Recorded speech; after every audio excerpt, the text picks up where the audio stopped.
Testamento, certo? O que está sendo dito em Apocalipse, capítulo 12? Apocalipse, capítulo 12, está trazendo uma novidade. Qual é a grande novidade?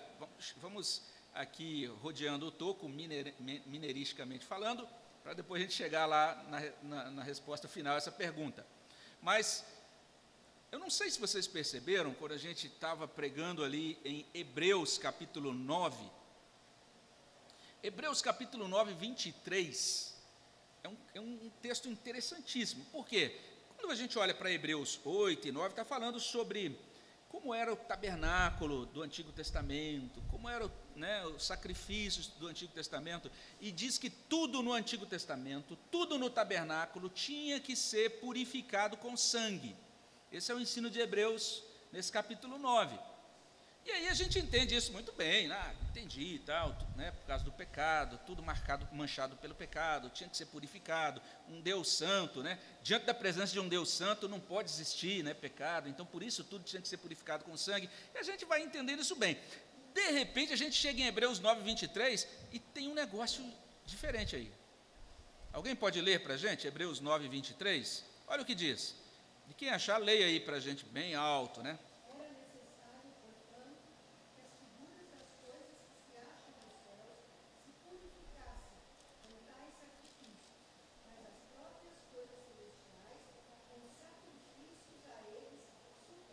Preste atenção nisso. As figuras das coisas celestiais, o que eram essas figuras? Era o tabernáculo, o propiciatório, a mesa de comunhão, o candelabro, né, a arca da aliança, o véu, as roupas dos sacerdotes, tudo essas coisas, veja só, essas coisas todas lá do Antigo Testamento eram figuras das coisas que se acham no céu. E elas tinham que ser purificadas com aqueles sacrifícios do Antigo Testamento. Mas olha o que diz o final do verso 23. Mas as próprias coisas celestiais. Agora está falando do próprio céu, do próprio santuário celestial. As próprias coisas celestiais com sacrifícios a eles superiores. As coisas celestiais tinham que ser purificadas também com um sacrifício que fosse superior àqueles sacrifícios que eram realizados no Antigo Testamento. Não é enigmático isso? Eu acho. Porque, para mim, a pergunta que se levanta é o seguinte, irmãos. Está sendo dito literalmente o seguinte, que essas coisas tinham que ser purificadas pelo sangue de Cristo. Está falando do sacrifício de Cristo, que é superior aos sacrifícios do Antigo Testamento. Assim como os sacrifícios do Antigo Testamento purificavam as coisas que existiam lá, né, essas coisas que eram figuras das coisas que se acham no céu, assim como os sacrifícios do Antigo Testamento purificavam o tabernáculo e os seus utensílios, etc., o sangue de Cristo purifica o santuário celestial. Minha pergunta a vocês é: por que o santuário celestial precisava ser purificado? O que vocês acham? Isso é muito interessante. Por quê? Se diante de Deus, que é santo, tudo é perfeito, né, então, inclusive é por isso que a gente entende que o sangue tinha que ser oferecido lá no tabernáculo. Por quê? Era necessário purificar o santuário celestial. Alguém aqui gostaria de sugerir uma resposta? Olha só, gente. O santuário celestial, preste atenção, o céu tinha que ser purificado da presença de Satanás. Preste atenção nisso. No Antigo Testamento, Satanás está no céu, comparecendo como acusador dos crentes. Isso tinha que acabar, era temporário, certo? Olha que coisa interessante. Hebreus está dizendo, então, que o céu precisava ser purificado, e Apocalipse 12, de 7 a 12, está revelando que o céu foi purificado. Ou seja, o diabo foi expulso de lá pelo sangue do Cordeiro. Olha que coisa impressionante. Preste atenção que Hebreus capítulo 2, Hebreus está culminando, chegando à coroação da doutrina lá no capítulo 9 sobre isso, mas ele começa o livro no capítulo 2 dizendo que o Filho de Deus veio ao mundo para destruir as obras do diabo. E agora no capítulo 9 ele está dizendo que o Filho de Deus levou o seu sangue para purificar o sacerdote celestial, o santuário celestial. E Apocalipse 12 está dizendo que o santuário celestial foi purificado pela obra que é relatada em Apocalipse 12. Tem um servo de Deus, o Simon Kistemacher, ele vai dizer o seguinte sobre isso. Olha só que interessante. Ele diz, os 24 anciãos, está falando de Apocalipse, tá? As 4 criaturas viventes e todos os anjos vivenciaram as intrusões de Satanás que agora chegaram ao fim. Assim, nem os céus, nem os santos que habitam lá ouvirão novamente as acusações difamatórias de Satanás.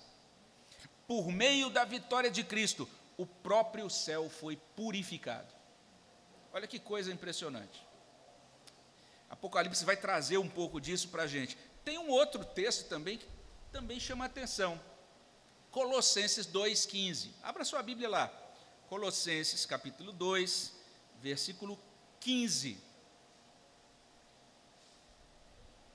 E veja o que está escrito aí em Colossenses 2,15. Alguém pode ler para a gente, por favor?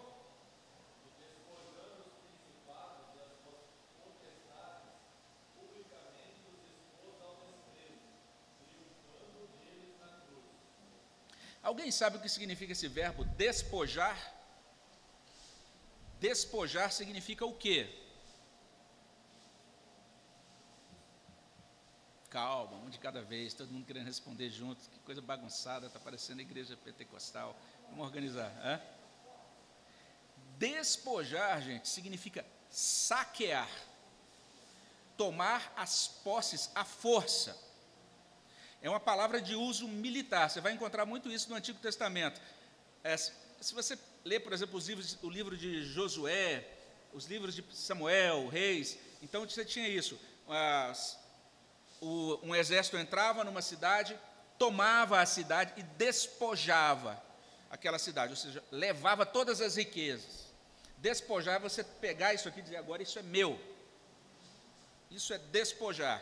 Está dizendo o seguinte, Colossenses 15, Cristo despojou os principados e as potestades. Viu que palavra forte? Uma palavra militar. É uma vitória militar que Cristo teve sobre os principados e potestades. Veja só, ele publicamente expôs os principados e potestades ao desprezo. Literalmente, o texto original está falando que ele expôs os principados e as potestades ao ridículo. Foi isso que Cristo fez. Olha a linguagem que Paulo usa. E ele triunfou deles. Onde? Na cruz. Olha que interessante. Por que isso é enigmático? Porque se você olha, gente, tudo que o Novo Testamento diz, a maioria das coisas que o Novo Testamento diz sobre a cruz foi o supremo lugar da humilhação de Cristo. Tanto é, Filipenses 2, foi obediente até a morte, e morte de cruz, não é isso? O grande momento de humilhação. E veja só, ali na cruz se realiza o que a gente lê em Isaías 53, verso 3. Ele foi desprezado e o mais rejeitado entre os homens. A cruz comunica humilhação, rejeição, desprezo. Agora chega Paulo e diz assim, olha, sabe aquilo que aconteceu na cruz? Aquilo que aconteceu lá foi o seguinte, foi um momento em que os principados e as potestades foram despojados e expostos ao ridículo. Os homens pregaram Jesus na cruz para expor Jesus à vergonha pública. Paulo está dizendo, quando Cristo foi pregado na cruz, foram os principados e as potestades que foram expostos para a vergonha pública. Que doideira é essa, gente? Não é impressionante isso? O que significa isso, afinal de contas, não é? Isso é muito interessante. De que maneira a morte de Jesus expôs os principados e potestades ao desprezo? A resposta está em Apocalipse 12. Apocalipse 12, de 7 a 12, está mostrando que a consumação da redenção desbancou o dragão e os seus anjos do seu lugar no céu. Eles foram expelidos do céu por Miguel, e os anjos de Deus foram expostos ao desprezo cósmico, porque o sangue de Jesus foi aspergido no santuário celestial. Foi isso que aconteceu. O que significa isso? Que a humilhação de Jesus Cristo na morte de cruz, diante dos homens, na história, assegurou o despojamento de Satanás na meta-história. Meta-história é a história por detrás da história, aquilo que está nos bastidores. Lembra do nosso primeiro estudo? Então tem algo que a gente vê e tem aquilo que está nos bastidores. Então aquilo que os homens viram foi um judeu pregado numa cruz. O que estava acontecendo na meta-história é que estava sendo desbancado todo o poderio do dragão e estava sendo assegurado que ele seria arrancado, retirado do céu. Isso é muito esquisito, porque essa ideia de uma criatura, né, no céu, à direita de Deus, e acusando os irmãos, como é que uma criatura tem acesso, né, ficar ali, à direita de Deus, acusando o pobre do sumo sacerdote Josué? Que coisa esquisita é essa, não é? Muito estranho. Sim.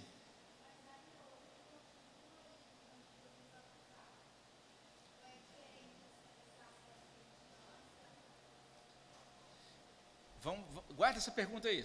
Daqui a pouquinho a gente vai chegar, eu vou tentar respondê-la, tá? Puxa, essa pergunta é muito importante, porque tem muito crente que se confunde com relação a isso. Tem muito crente que entra em crises terríveis quando peca, porque não entendeu bem aquilo que Cristo realizou. Então nós precisamos entender bem isso aí. Eu acho que talvez uma das pessoas que mais entendeu isso, que melhor entendeu isso, ou mais bem entendeu, não sei. Aquela pessoa que entendeu isso melhor de bom foi Martinho Lutero.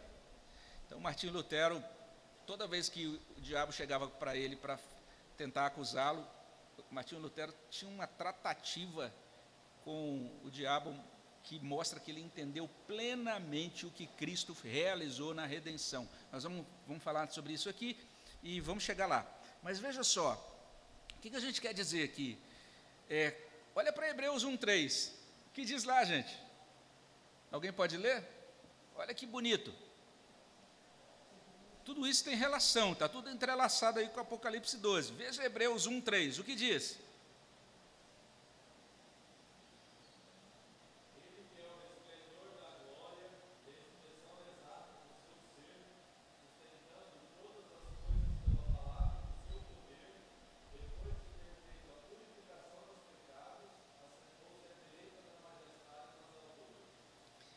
Cristo morreu na cruz, completou a purificação dos pecados. O que ele fez depois?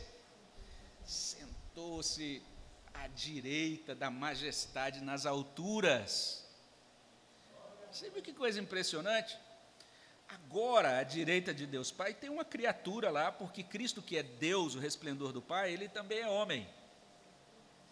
E essa criatura está à direita de Deus Pai, e agora não tem mais acusador. Agora o que existe à direita de Deus Pai é um advogado e um defensor e um sumo sacerdote. Entendeu isso? Evangelho é maravilhoso, é ou não é? O que é isso, gente? Sim. Então quer dizer que a queda de Adão, ela não afeta só na nossa área, sim, afetou o cosmos como um todo. Tudo, porque a queda de Adão é a queda de Adão por meio de um ser que é a serpente. Então agora Deus tem tratativas com a serpente, logo depois da queda, a primeira coisa que ele faz é amaldiçoar a serpente e depois anunciar as consequências para Adão. Então agora Deus vai ter que tratar com a serpente e com Adão. Essa tratativa é conjunta. Deus vai ter que fazer uma limpeza no cosmos. Para limpar o cosmos, ele vai ter que resolver o problema do pecado do homem e vai ter que resolver o problema desse tentador que inseriu o pecado dentro da história. Deus vai tratar com tudo, vai limpar o homem, vai acabar com a corja de Satanás e os seus anjos. É isso. Esse é o processo de redenção. A redenção traz tudo isso. É interessante. Mas vamos lá. Então, nesses termos, já começamos a responder aqui a questão da taça, né? Ou seja, hoje, Satanás não está mais na presença de Deus para acusar os irmãos. Ele foi expulso de lá. Ele foi expulso. Certo? Sim. Se hoje ainda, né, nós ainda somos acusados diante de Deus por Satanás. Então, Satanás hoje opera como acusador, mas ele opera no âmbito da nossa consciência. Então, ele vai colocar na tua cabeça que, se você é crente, como é que você fez isso? Se você participou daquela oração de consagração ontem, como é que você fez essa besteira hoje? Entende? Se você foi criado na igreja, como é que você deixou isso acontecer? Ou você permitiu, você inclusive fez isso acontecer? Então, você não vale nada. Você é um grande hipócrita. Você, na verdade, deveria ter vergonha de comparecer a um culto e dizer que é filho de Deus e louvar a Deus ali. Você, na verdade, é um 0 à esquerda, um menos 30, sei lá, alguma coisa assim. Não é? Isso é o que Satanás faz hoje. Né? E aí, né, tem aquela célebre história sobre Lutero, que teve um momento, então, que o diabo chegou para ele e começou: Lutero, como é que você diz que você é crente, você faz isso, faz aquilo? E o Lutero estava escrevendo ali, e naquele momento, o acusador, o diabo ali acusando, ele pegou o vidrinho ali de tinta, né, que estava escrevendo com pena, e jogou na parede e disse: olha, é verdade, isso que você falou eu fiz mesmo, mas o sangue de Jesus me purifica de todo pecado. E quando você visita a casa de Lutero, não sei se eles fazem isso para atrair turista, certamente, né? Tem uma parede lá, que você diz: aqui, foi nessa parede que Lutero jogou a tinta, quando aconteceu aquele negócio lá. Então, Lutero, toda vez que o diabo vinha se engraçar com ele, trazendo acusação, ele se referia ao Evangelho, ele respondia com o Evangelho. Ele dizia, ele olhava, veja só, ele jamais respondia assim: não, mas eu estou me esforçando, eu jejuei ontem, e olha, tem isso que eu fiz de mal, mas tem outras coisas bem, porque eu também visitei a Selby, e fui lá na Missão Vida, distribuí uns negócios lá, eu não sou tão ruim assim. Não, ele nunca fez isso, ele só apontava para Cristo. E, inclusive, ele dizia: não, eu sei que eu sou ruim assim, e eu não sei se eu falei isso aqui, se eu não falei, a minha fala foi truncada, mas ele não apenas disse: isso tudo que você falou é verdade, mas ele ainda disse assim: inclusive tem outros pecados que eu cometi que você nem mencionou aqui, mas o sangue de Jesus me purifica de todo pecado. Então, a consciência de que Cristo venceu o acusador que estava nos céus. O Evangelho configura um novo estado espiritual das coisas, uma nova situação cósmica. É isso que significa o Evangelho. Quando você vê todos aqueles eventos da natureza na hora da morte de Cristo, né? Trevas, terremoto, né? Ressurreição de mortos, todas aquelas coisas eram uma espécie assim de prenúncio, uma grande confirmação de que estava acontecendo um evento cósmico, um evento que estava sacudindo o universo inteiro. A morte de cruz foi poderosa para trazer não apenas o resgate de uma alma individual, mas para assegurar a redenção de toda a criação. Então, toda a criação, Paulo diz, está aguardando, gemendo, aquele dia da redenção, o dia da revelação dos filhos de Deus. Olha só que legal, Romanos capítulo 8. Então, você está entendendo aqui que agora a situação mudou. O que aconteceu a partir da redenção? Olha lá, Atos capítulo 2, versículos 34 em diante. Alguém pode ler para a gente? Atos 2, 34. O que está acontecendo em Atos 2, 34, gente? Pedro está respondendo, né, as pessoas naquele dia de Pentecostes. Ele está pregando aquele sermão no dia de Pentecostes. Algumas pessoas estavam dizendo: esse povo aqui está embriagado porque 9 horas da manhã estão com um comportamento esquisito. E Pedro vai falar, não, isso aqui é o cumprimento da profecia de Joel, né, a descida do Espírito Santo. E aí, no sermão dele, ele vai trazendo outros argumentos. E olha o que ele diz em 2:34. O que diz? Alguém leia aí bem alto para a gente.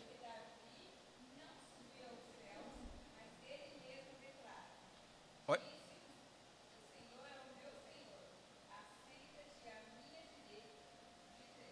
Pode prosseguir, até o 36.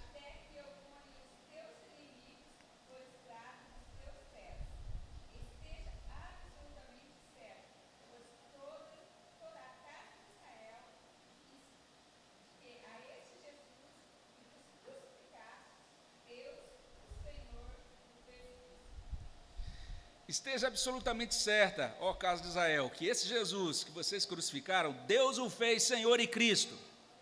O que aconteceu, o que está acontecendo aqui? É muito bonita a explicação dele. Ele vai dizer, isso que aconteceu aqui, é que Cristo subiu ao céu e ele derramou o Espírito Santo. E agora começou um processo. Sabe aquilo que Davi escreveu no Salmo? Agora está começando a acontecer. Deus agora diz para o seu filho, assenta-te à minha direita, até que eu ponha todos os inimigos debaixo dos seus pés. Gênesis 3, 14 e 15. Paulo diz em 1 Coríntios 15, que é necessário que o filho coloque todos os inimigos debaixo dos pés, e depois que ele colocar todos os inimigos debaixo dos pés, ele vai entregar o reino ao Pai, e o Pai será tudo em todos. Então, a redenção foi o grande início da vitória espiritual dos filhos de Deus. Olha só, começa esse processo agora em que os inimigos começam a ser postos sob os pés desse poderoso Redentor. E agora olha só para a gente para eu perder os últimos cabelos que eu tenho. Efésios capítulo 1, versículos 20 em diante. Veja aí versos 20 e 21. Efésios 1, 20 e 21. Olha o que diz. Quem achou, leia para a gente também. O qual exerceu ele em Cristo, ressuscitando dentre os mortos e fazendo-nos sentar à sua direita nos lugares celestiais. Preste atenção então. Deus, só um instantinho, Francisco. Deus exerceu o poder dele em Cristo, fazendo Cristo ressuscitar dentre os mortos. E aí o que Deus fez? Assentou Cristo aonde? Nos lugares celestiais à sua direita. Essa posição é explicada no verso 21. Olha o verso 21. Acima de todo principado e potestade e poder e domínio, de todo nome que se possa referir, não só no presente século, mas também no vindouro. Acima de qualquer poder do diabo, de qualquer exército demoníaco, acima de todo o principado, toda a potestade, tanto que possa surgir agora, que possa surgir lá na frente, Cristo foi colocado lá, nessa posição de autoridade suprema sobre tudo. Agora, presta atenção, que doideira é essa, gente? Olha o verso 23. O que diz? A qual é o seu corpo, a plenitude daquele que é... Não, desculpa. Assim, desculpe. É verso 22, né? E pôs todas as coisas debaixo dos pés, e para ser o cabeça sobre todas as coisas, veja só, para que Cristo seja o cabeça de todas as coisas, para que seja implementada dentro da história esse triunfo espiritual de Jesus, Deus deu Jesus à igreja. E aí diz assim, a qual é o seu corpo, a plenitude daquele que a tudo enche em todas as coisas. Sabe a igreja? Essa igreja mesmo, que você conhece aí. Fala, nossa, esses irmãos, esse aí usa bota, que cara mais cafona. Ah, esse outro irmão aqui, nossa, antigo, gosta daqueles hinos antigos. Nossa, que gosta só de umas músicas, uns corinhos novos, muito doidos. Ah, sabe essa igreja que a gente critica? Que legal. A igreja, ela, veja só, Cristo é o resplendor da glória do Pai. A igreja é a plenitude de Cristo. A igreja é a plenitude daquele que a tudo enche em todas as coisas.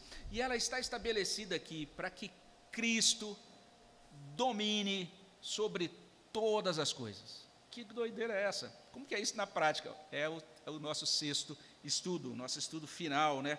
Vai ser aquele estudo assim, que vai ter aqueles tambores tocando para a gente entender isso melhor. Mas, veja só, alguns teólogos, alguns pastores, algumas pessoas ensinam, elas entendem o seguinte, que o diabo e os anjos decaídos vivem no mesmo lugar que os anjos de Deus e os santos de Deus.